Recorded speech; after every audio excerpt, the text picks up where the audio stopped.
Magandang araw po sa ating lahat, sa ating mga kababayan from Luzon, Visayas, and Mindanao. Welcome po sa Munting Tinig Channel. Ito po ang inyong lingkod, ang Munting Tinig ng Ordinaryong Filipino. Kung kayo ay bago sa ating channel, huwag kalimutan mag-share, mag-like, and subscribe. And please don't forget to click the notification bell para updated kayo every time na magkakaroon tayo ng mga activity sa ating Mumunting Tinig Channel.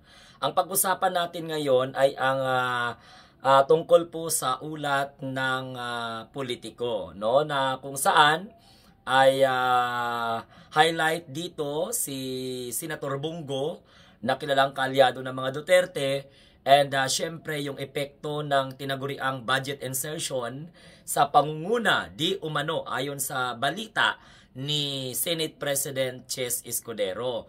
So isa po ayon sa ulat ng politiko, mga kamunting tinig, okay, isa po ang Davao City na kung saan ay tinatawag po na baluarte ni Senator Bongo, no, sa 10 lugar na nangunguna sa listahan ng di umano'y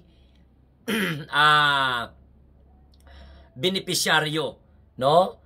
Okay, ng bilyong halaga ng pondo na maabot po sa 142.7 billion. Okay, nangunguna sa listahan ng di umano'y 142.7 bilyong halaga ng budget insertion ni Senator Chess Escudero.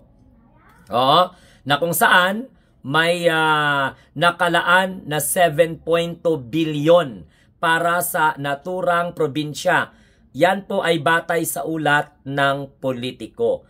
Alam naman natin na hindi po lalabas ang mga balita na yan kung wala pong pinagbabasihan. Katulad nga po ng advance tayo na nagsabi na ang Korte Suprema ay maglalabas ng unanimous decision tungkol po sa pagdeklara sa impeachment complaint laban kay Sara Duterte na unconstitutional.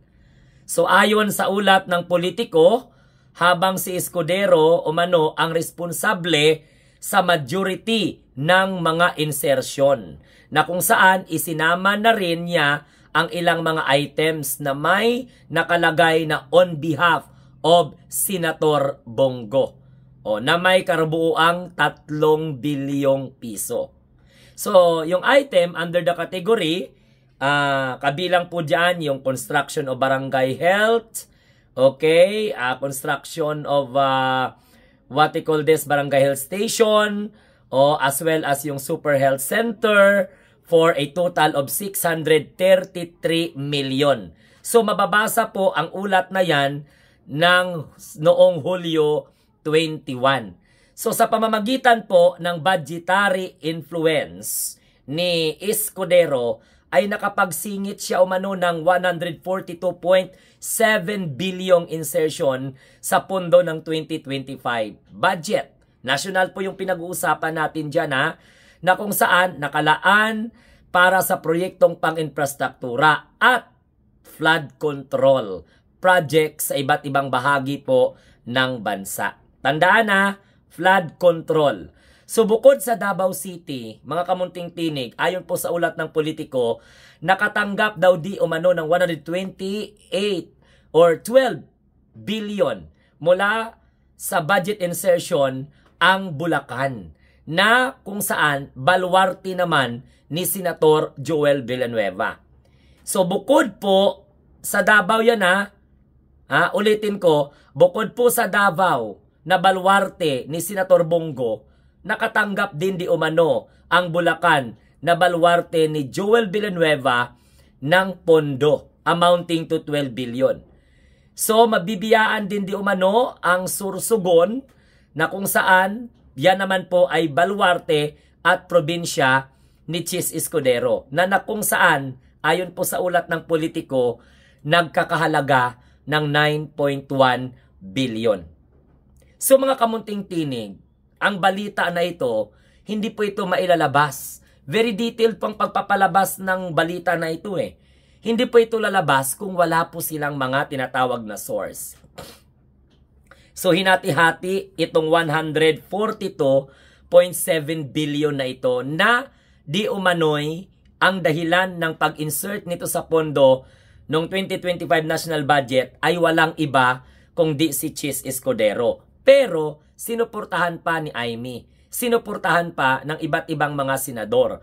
Nagulat ngayon ang lahat ng sinabi po ng ating mahal na Pangulong Bongbong Marcos na paiimbestigahan, nagkakaroon ng audit, no? Ang lahat ng flood control projects from 3 years ng kanyang pamumuno hanggang sa ngayon. Dahil yan po ang nireklamo ng ating taong bayan eh. Pero nakasalalay pa pala itong tinatawag na flood control program at flood control projects sa iba't ibang lugar sa bansa. Yan daw di umano ay pupunduhan ng ininsert na pondo. At ang responsable daw di umano po ay walang iba kundi si Chis Escudero. So, lugar ni Villanueva sa Bulacan, lugar ni Chis Escudero sa Sorsogon, lugar ni Bongo sa Davao. To be specific, ang pondo na napunta kay Bongo na kung saan may nakalaan pala na 7.3 billion para sa naturang probinsya ng Davao. Oo, ayon po yan sa ulat ng Politiko. Pagkatapos, habang si Escudero umano ang responsable sa majority ng mga insertion na ito na kung saan isinama pa yung ibang mga line items na may nakalagay na on behalf of Senator Bongo, na kung saan yung mga line items na yon nagkakahalaga ng 3 bilyong piso. So sa items under this category, kasama po doon yung construction o barangay health station. Kaya tingnan mo si Bongo nag-iikot sa iba't ibang bahagi ng Pilipinas. Matatandaan po ninyo na kinredit po para kay Bongo itong mga tinatawag po natin na mga super health center na yan po ay proyekto ng national government. So nilagay in behalf of Senator Bongo. At yung mga super health center na yan, nagkakahalaga po yan ng tinatawag na 633 million. Mababasa din po yan sa ulat ng Politiko. At ito pa mga kamunting tinig, uulitin ko. Sa pamamagitan po ng budget influence or budgetary influence, ganun pala ka-ma-impluensya si Senator Chis Escudero, na kung saan ay dalawa pa lang si Villanueva pa lang at saka si Bongo ang na-identify. So baka sa 142.7 billion may posible na may mga iba pang mga senador. Pero siguro wala dahil wala naman pong ibang mga senador na identify kundi sila lamang pong 3. Mantakin mo mga kabunting tinig. 12 billion ang pondo. Oo, out of 142.7 billion ang na-insert na kung saan ay ilalaan sa Bulacan, na kung saan yan naman po ay baluarte ni Senator Joel Villanueva, na kung akala mo kung sinong mga righteous. At ito pa mga kamunting tinig, 9.1 billion ang nakalaan sa lugar ni Escudero o Sorsogon specifically. Baluarte po ni Escudero yan. So mga kamunting tinig, tapos palakpak ng palakpak. Ano kaya ang mangyayari kapag magkaroon na ng tinatawag na inquiry? Dapat ito ang imbestigahan kasi 'di ba, chairman ng Blue Ribbon Committee si Marcoleta.